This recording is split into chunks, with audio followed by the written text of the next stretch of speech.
You have been married for 6 months, 1 year, less than 3 years, and you've seen this person's true colors. Can you get a divorce? There used to be a section of the law under 66 of the Marriage Act where for civil marriages, you had to be married for at least 3 years before you could petition the court for divorce. That section was since found unconstitutional, and therefore it means that no court will turn you away because you're applying for divorce because you did a civil marriage and it's not been 3 years. We have done divorces of that nature both for Kenyans abroad and in Kenya, and it's been allowed, okay, because it was found unconstitutional. The only thing is it will cost you slightly extra with us because we have to do an extra application to court to tell them that yes, despite them not being married for 3 years under civil marriages, they are petitioning for divorce, so we are seeking leave. Okay, it's just a procedural thing, but the court won't turn you away just because it's not been 3 years. Hello?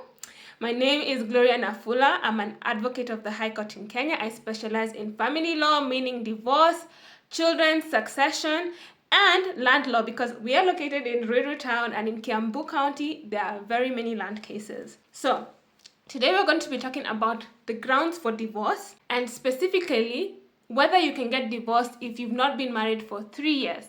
What you have to know is, number one, Kenya has different systems of marriages, and for each system you need a marriage certificate. So if you're getting married by a religious system, which means Islam, Christian, Hindu, and any other religion, you still have to get a marriage certificate. And each of these marital rights have its own grounds for divorce, but they are standard across the board, except for customary, which can have extra reasons, or for Islam, which will follow the Sharia law. Okay, and you do them in the Qadhi's court. What you need to do is, after you've gotten married, even for customary marriage, you need a marriage certificate. And on your marriage certificate, it will write what system of marriage you've gotten married under. Now, civil marriages are those where you go to the marriage registrar and you get married there and you just register your marriage. For that system, according to the law, you needed permission to file a divorce before 3 years. Okay. And that has since been removed because the court reasoned that there's no way you can force people who are done with the marriage to endure for a longer time just because the law says so. So it found it unconstitutional, and now you can petition the court if you find that your marriage is not working and it's been 3 years. Now, the reasons for divorce are like this. For some people, they're worried that their spouse will wake up one day and just divorce them. But what Kenya has done is provided reasons or grounds so that not just anybody can go to court without any standing to file a divorce. Well, the thing is, divorces in Kenya is fault-based, right? So usually you need to have a reason to file a divorce. And these reasons are like the bare minimum that you shouldn't do so that your marriage can survive. Think about it that way. If you're cheating, how are you expecting your marriage to survive? So adultery is a ground for divorce. If you have disappeared for 3 years, how do you expect your marriage to continue? This is desertion, another ground for divorce, okay?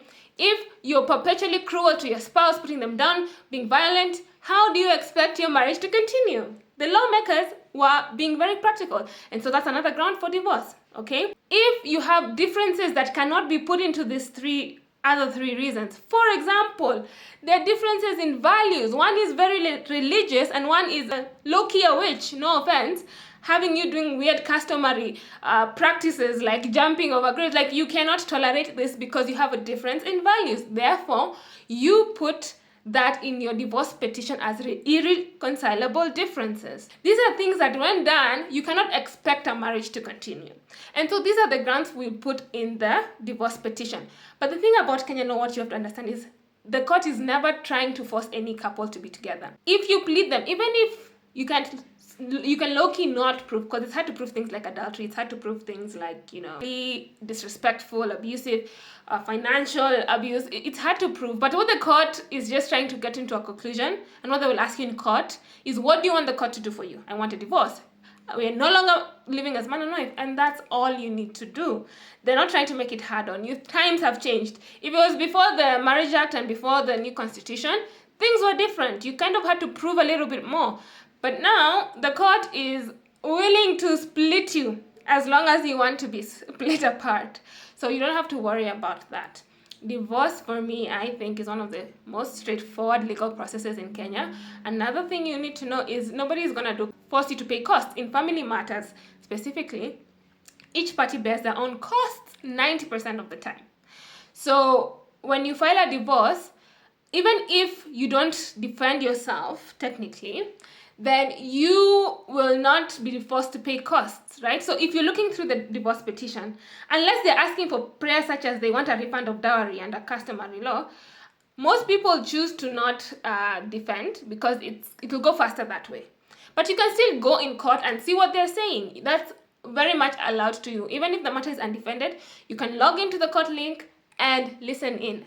And finally, I'd like to say that we do divorce for many people all over the country and all over the world, because as long as you're Kenyan and you have a Kenyan marriage certificate, you can do divorce in Kenya because court is virtual. Okay, we log in through links, Microsoft Teams.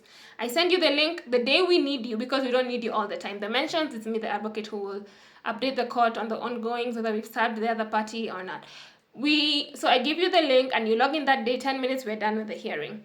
And then finally, somebody was asking if you can be divorced without your knowledge. No, you have to be served, okay, via WhatsApp or email or in person. If we can't find you completely, we will put substituted service on the national newspapers, because some people are completely out of reach, like you don't know where they are, even their family members don't know where they are.